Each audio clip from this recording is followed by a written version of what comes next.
Leaden, self-important silence isolated the chief surgeon's office from the clamor of the hospital and the clangor of the street outside. A rain-dark day, a dim, chill room filled with cold, heavy, imposing mahogany furniture and lined with ebony bookshelves containing dreary, brown, leather-bound volumes so perfectly arranged that it was not possible that any of them had ever been taken down and used. The room in which Maya found herself was designed to cow, confine, and intimidate.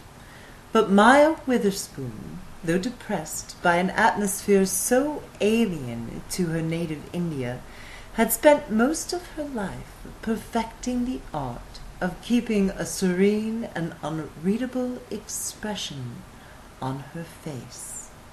All that practice stood her in good stead now. Across from her, enthroned behind his mahogany desk of continental proportions, sat Dr. Octavian Clayton Smith, Chief Medical Officer of St. Mary's Hospital, Paddington, in the rattling heart of London. One of Kipling's little tin gods, she thought irreverently, clasping her ice-cold, black-gloved hands tightly on top of the handbag in her lap. He would fit in quite perfectly in the colonial service, stiffly propped up in his armor of utter respectability, sure of his importance, so intent on forcing others to acknowledge it.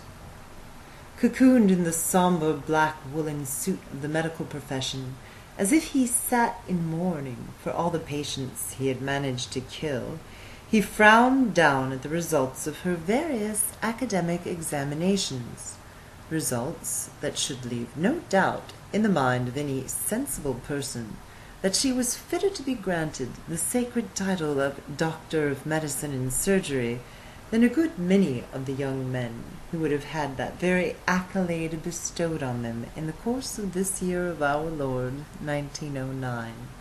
In point of fact, she already had that title in her homeland, India. This, however, was not India. It was London, England, the heart of the British Empire and of civilization as the English knew it. And as such, there were two distinct handicaps to her ambition that Maya labored beneath at this moment. The first was her sex. Although female doctors were not unknown here, there were no more than 300 in the British Isles, and most probably the actual number was less than that. The second was that although Maya's father had been a perfectly respectable British doctor serving the army stationed at Delhi, and although Maya herself had obtained her degree as a physician in the University of Delhi, her mother had not been a fellow exile. She had been a native, a Brahmin of high caste, and although in India it had been Surya who had wedded far beneath her state, the reverse was true here, and Maya, as, to put it cruelly, a half-breed, bore the sign of her mother's non-English blood in her dusky complexion. All else could be disguised with education, clothing, careful diction, but not that.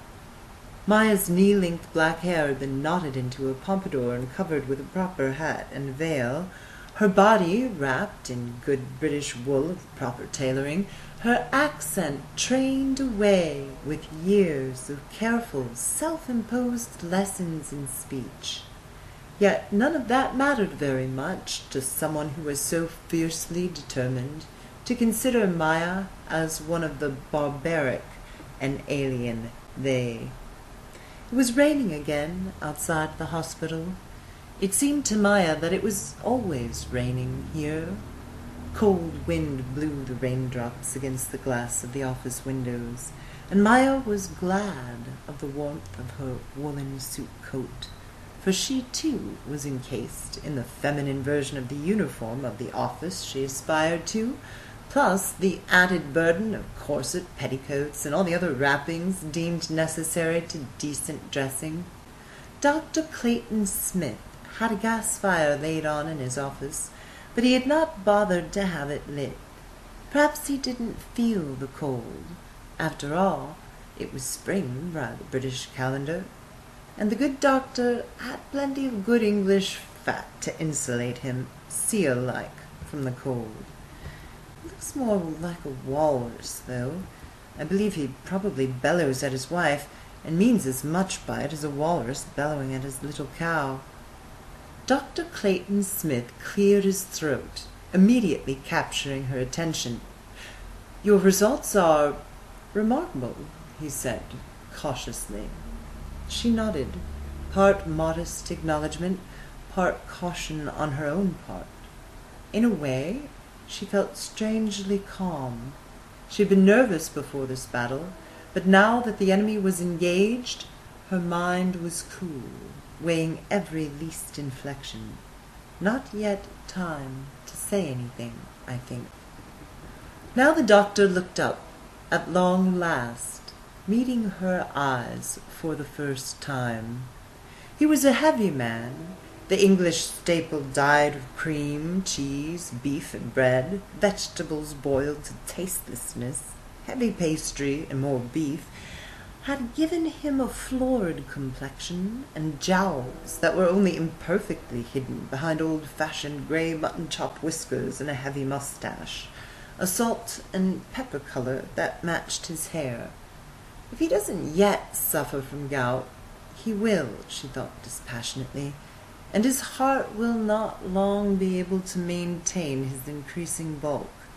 Grey hair, neatly trimmed, and rather washed-out blue eyes, behind gold-rimmed glasses, completed the portrait of a highly successful physician and surgeon, the head of his hospital, and a man who could deny her not only the right to practice here in his hospital, but certification to practice medicine in the British Isles, if he chose to exert his influence. However, Maya had chosen her adversary with care. If this man certified her, no one in the United Kingdom would ever deny her expertise. "How old are you, if I may ask?" he continued. 25, she replied crisply. "That may seem a trifle young to you to have become a physician and surgeon, but I had been studying medicine under the tutelage of my father since I was old enough to read, and achieved Doctor of Medicine at the University of Delhi at the age of 22. He nodded slowly. "And you were practicing alongside your father as well?" "I was certified in India as a practicing physician," she reminded him, taking pains to keep her impatience and growing frustration out of her voice. "I was my father's partner in his practice. Wives and daughters of military personnel felt more comfortable consulting a female physician in matters of a personal and delicate nature. I aided him as a physician in my own right for a period of nearly 4 years." "That was in India. You might find ladies feel differently about you here," he replied, the expected hint that her mixed blood would prove a handicap, and a more tactful hint than she had expected. She smiled a small, cold smile, as cold as her feet in those wretched tight little leather walking shoes she'd laced onto her feet. "The women of the poor take what they are offered, and, for that matter, so do the men," she told him. "They can hardly afford to take their patronage elsewhere, since there is no alternative. I will, if certified, be undertaking work for certain Christian charities, the Fleet Charity Clinic, to be precise. There are also certain suffragist charities she would be working for as well, but it wasn't wise to mention those. Charity work would scarcely allow her to earn much of a living, which was why most male physicians wouldn't even consider it. She wouldn't tell him what else she'd in mind to augment her income. He brightened a little at that. "Probably because I won't be a threat to the practices of any of the young male physicians who have wives with proper attitudes to support," she thought, amused in spite of her resentment. She suppressed the desire to sniff as her nose tickled a little. "Far be it from me to become an impediment to someone who wishes to devote herself to the welfare of the poor," he replied with ponderous piety, and removed a document from beneath the results of her examinations, signing it quickly. He passed it to her over the desk. She received it in those black-gloved hands. Black, for she was still in mourning for her father. And though society might forgive the occasional breach of strict mourning in a young white woman, it would never do so for her. The year of formal mourning was not yet up, and in the interest of economy she had already decided to prolong it as long as she could. Mourning colours gave her a certain safety. Even a brute would not offer too much insult to a woman in mourning, even if she was a half-breed. That paper was her medical certification, giving her the authority to practice medicine and the right to practice surgery here in this hospital, admit patients, and treat them here. "Congratulations, Dr. Witherspoon," he continued, "and may I repeat that the results of your examinations are remarkable, including those in surgery. I dare say your skills are equally outstanding." "Thank you very much, doctor," she replied with feigned meekness and gratitude. He swelled with self-importance, mistaking it for the genuine emotion. "I hope I will succeed in surpassing your expectations." She rose. He did the same. She extended her right hand. He pressed it once in token of farewell, released it quickly, then immediately seated himself as she turned to leave. She was not important enough for him to remain standing until after she was gone, nor worthy of his time to be given a heartier handshake or more of his attention. She closed the door of the office behind her, carefully and quietly, then smiled, this time with real warmth, at the doctor's receptionist and secretary, a young man with thin blonde hair, who had sincerely wished her good luck on her way in. She met his questioning blue eyes, and held up her signed certificate in a gesture of triumph. The young man nodded vigorously, clapped both his hands above his head in an athlete's gesture of victory, and gave a silent cheer. Maya's companion, a plump, animated woman, 3 years her junior, who was seated in one of the 2 chairs for visitors placed in this stuffy little reception room, was a trifle less circumspect. "Oh, Maya! Well done!" Amelia Drew said aloud, leaping up from her chair to embrace her friend.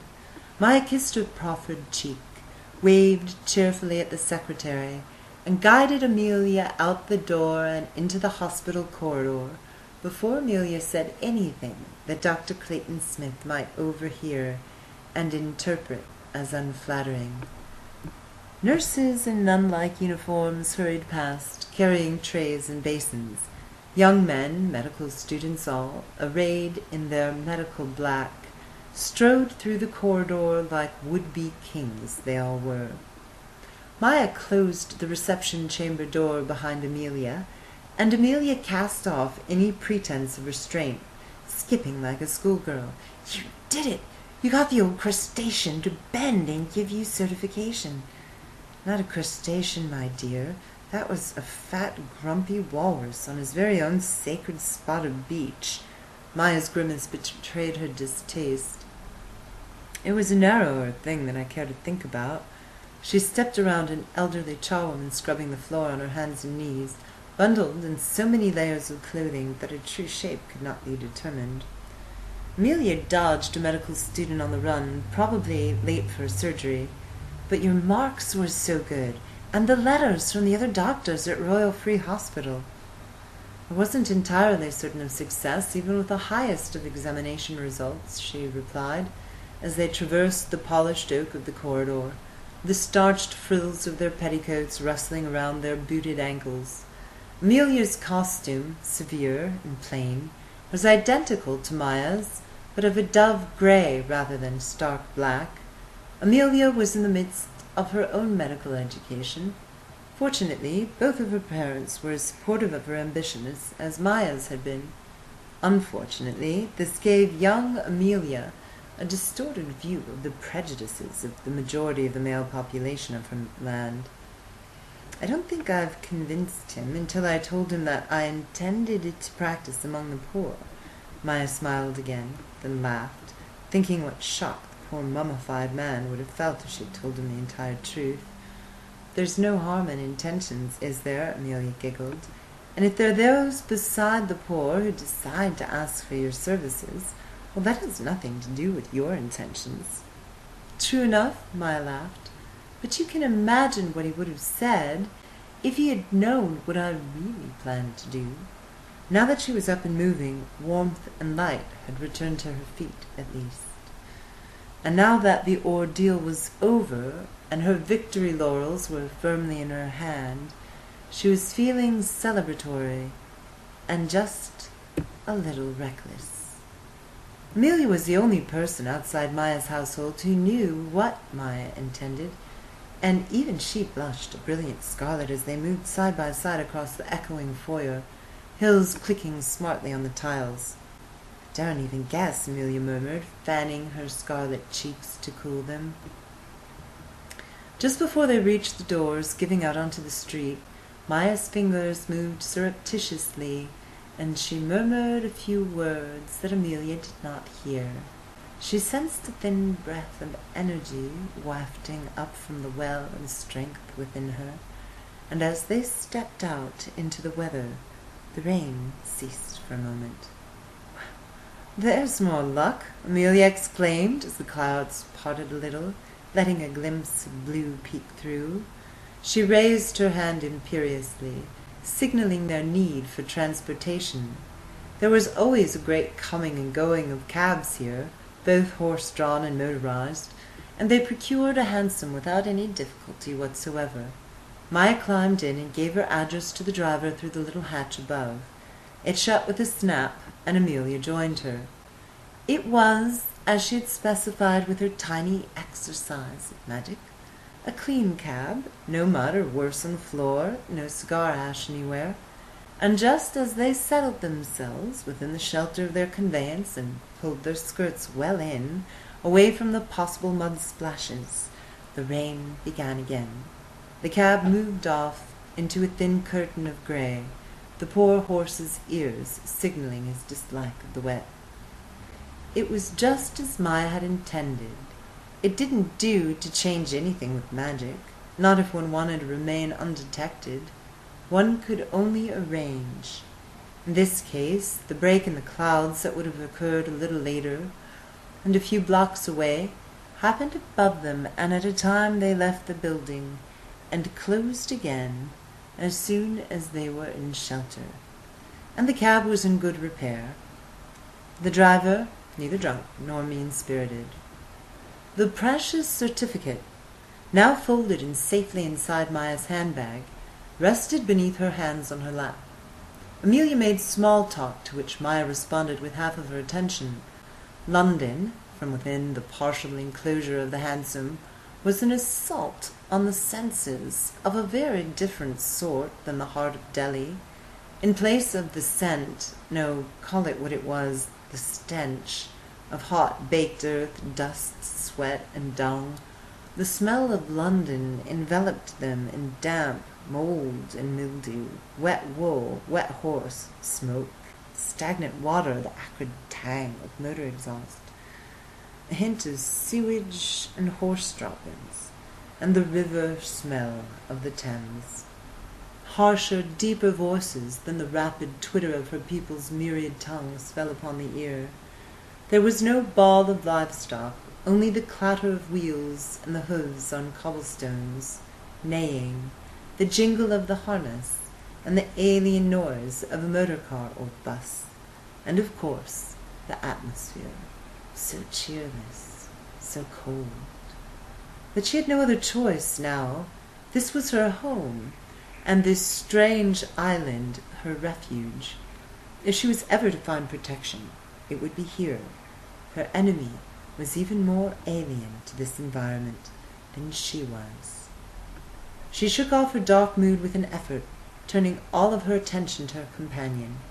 Amelia was the most sensible, practical, and dauntless young woman that Maya had ever met. From the moment that they encountered each other at the London School of Medicine for Women, Maya had felt they had been friends, or even sisters before, in some other lifetime.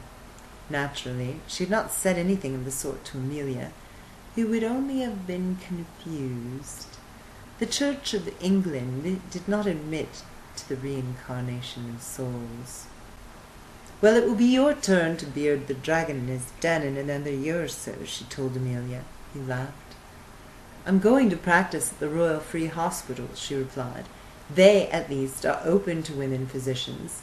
I'm not so ambitious as you." "It wasn't ambition, it was necessity," Maya told her soberly. "What if Royal Free had balked? I'd have had nowhere to turn." "But why should they balk?" Amelia interrupted. Maya gestured wordlessly to her own face, and Amelia flushed.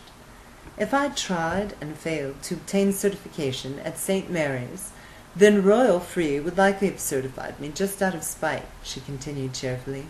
"My father always taught me to try the hardest pass first, although if I had seen that man before I made the plan, I would have thought twice about the wisdom of it." "I hadn't thought of that." Amelia pursed her lips. "Still, that won't do for me.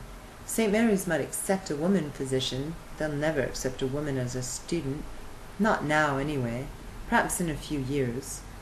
"There's nothing wrong with Royal Free," Maya said firmly, "and a good many things that are right."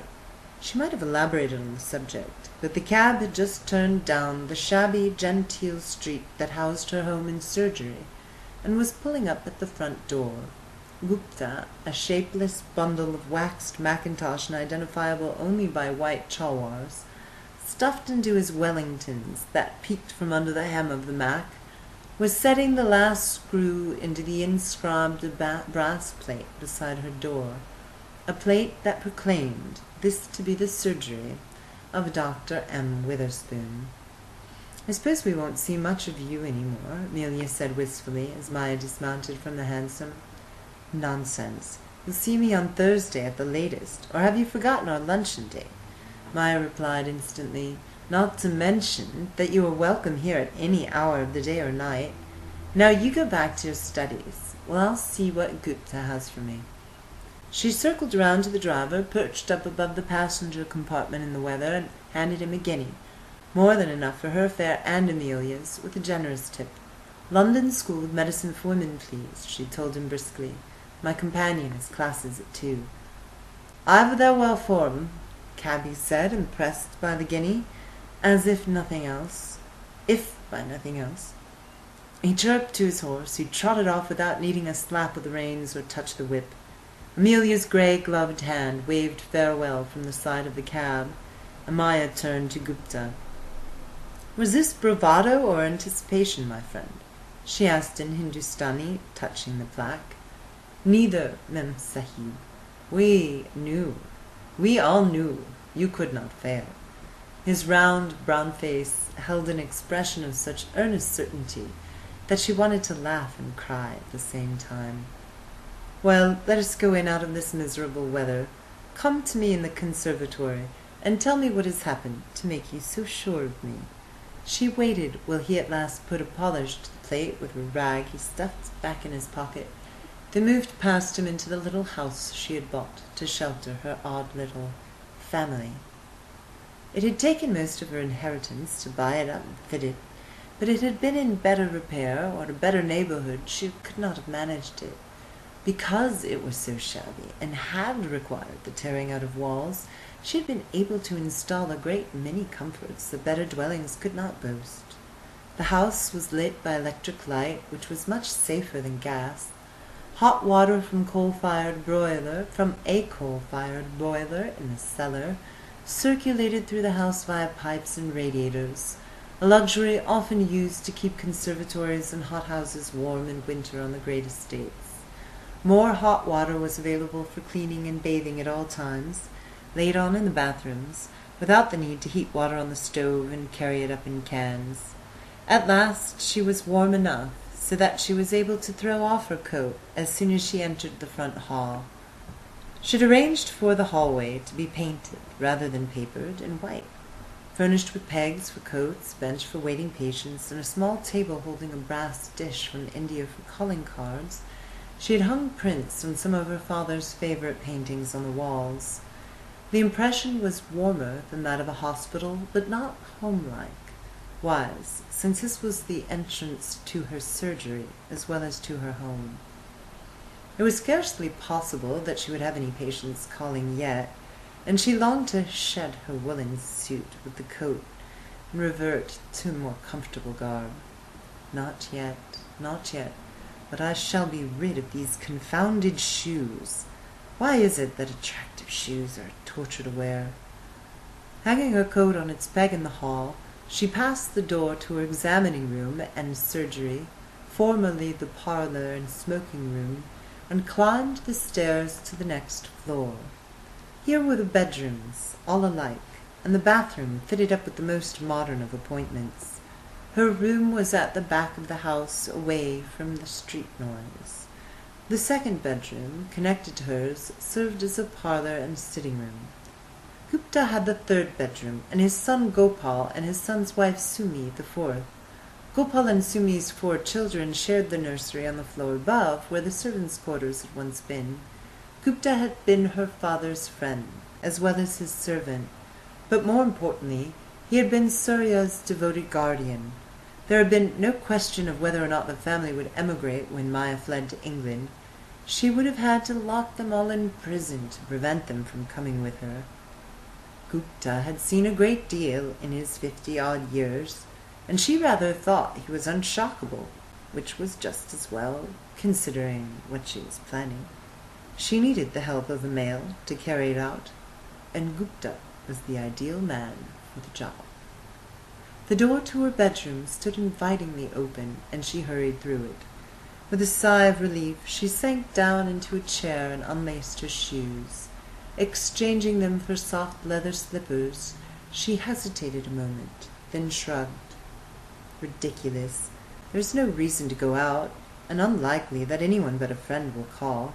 I'm getting out of this rig. The rooms of this house were so tiny compared with those in the bungalow in India.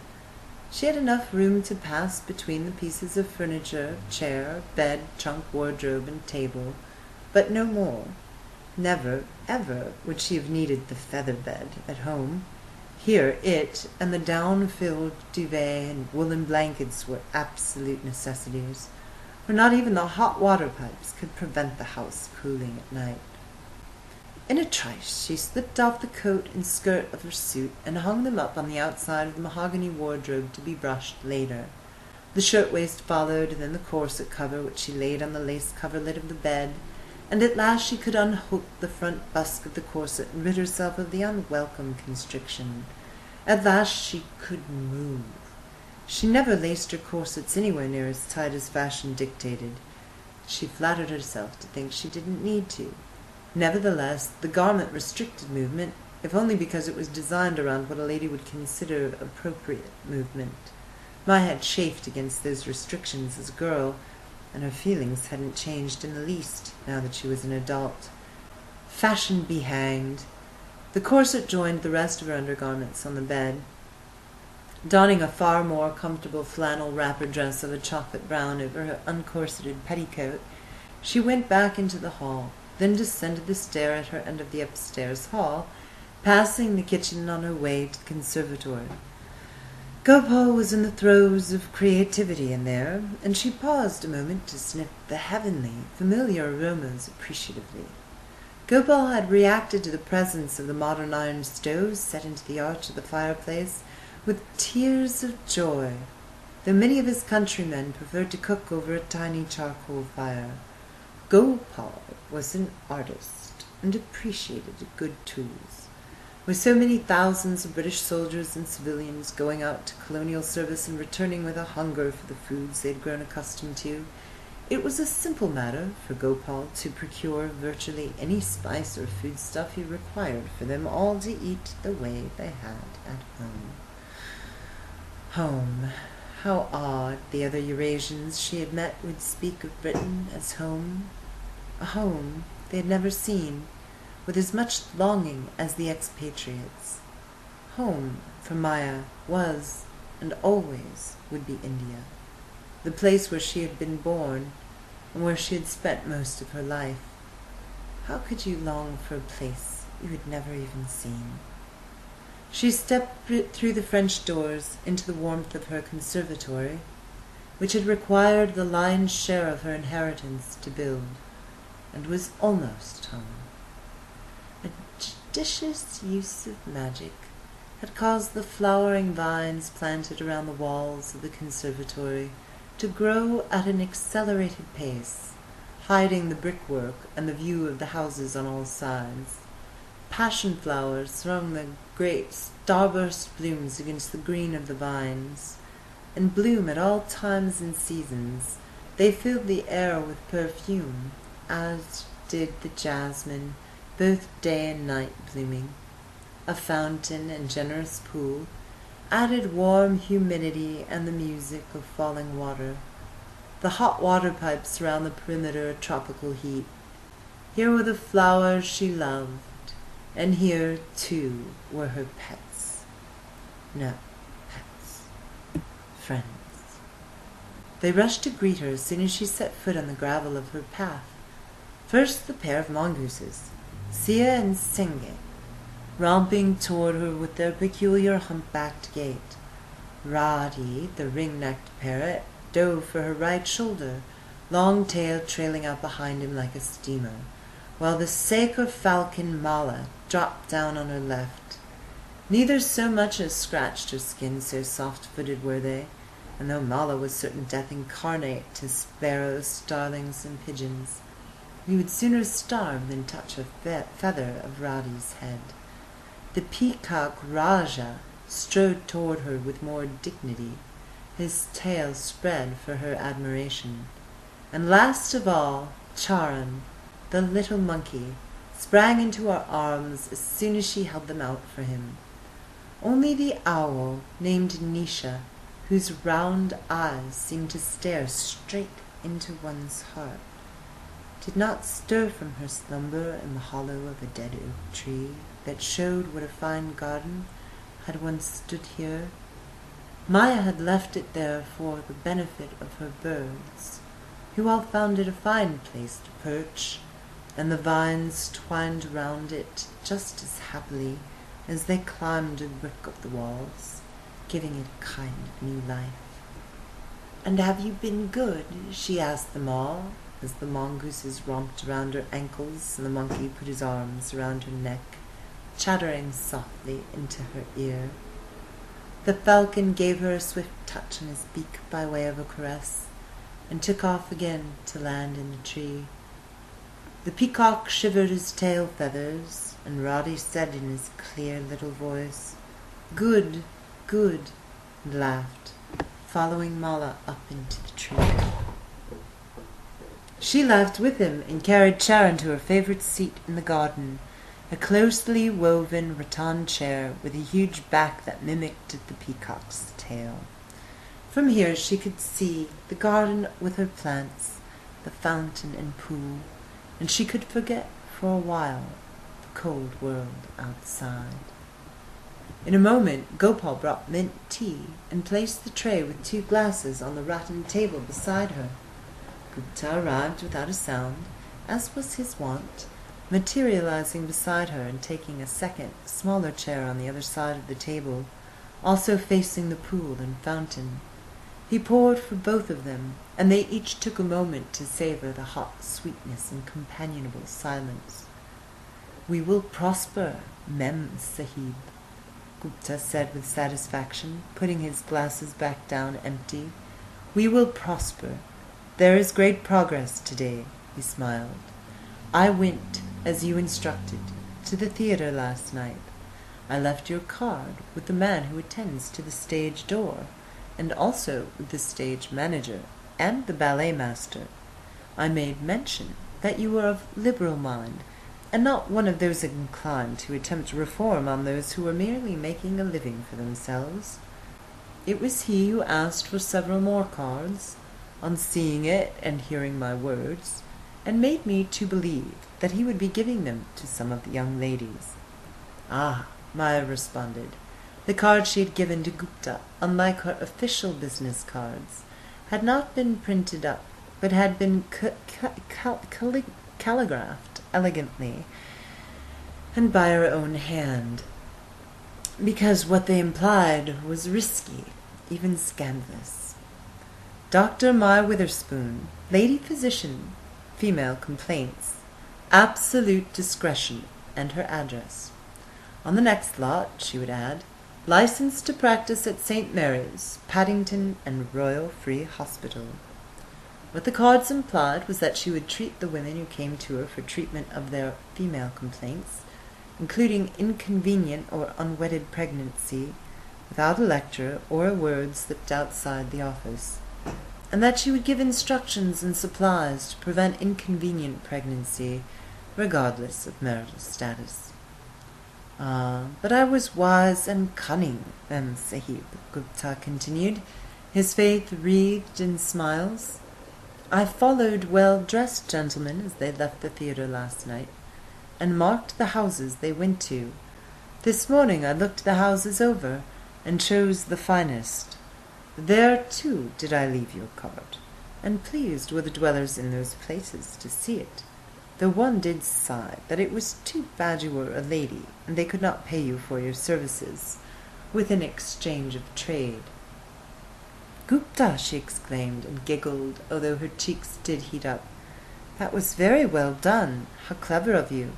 She had not been able to work out a way to get her cards into the hands of the mistresses of the wealthy men of London. Now Gupta had managed that, and once one or two of the great horizontals came to her, they would see that the rest of their set knew her name. Yes, Gupta replied, not at all modest. I know, Mem Sahib. I think you will have callers tomorrow, if not today. He cast his eye around the garden, which was growing darker as evening approached. Will you have your tea here, Mem Sahib? I could light the lamps. Please, she said, as Char nestled down into a corner of the chair, and if friends call, bring them here instead of the parlour. And callers of another sort? Gupta raised his eyebrows to signal what he meant. Use your own judgment, she told him. You are a wise man, Gupta. I think you will know best whether to summon me to the office or bring the caller here. Gopal soon brought her tea, a hybrid mix of the high teas of India and of Britain.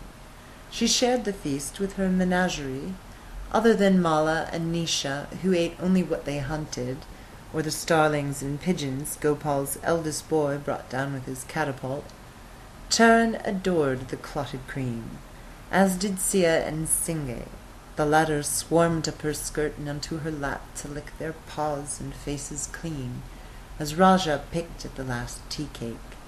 There is one good thing about this cold country, she thought, scratching the two little rowdies under their chins. It is too cold for snakes. Or at least, it was at that moment. She could only pray it would remain that way.